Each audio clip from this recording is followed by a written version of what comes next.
I wanted to get some more breaking news we are following now out of downtown Atlanta, and it has to do with Morris Brown College. They posted this alert on Facebook, and it got our attention, saying that they're asking students to check their messages and to report to virtual studies today instead of reporting to campus.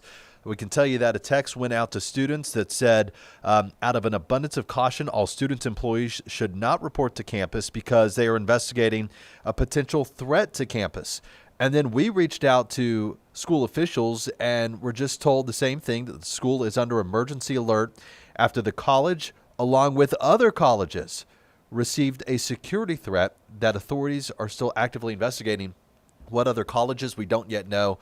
This is a story we are working to pursue right now in our newsroom, and we'll pass along any updates. But in the meantime, Morris Brown College, virtual learning today as they investigate this threat to campus.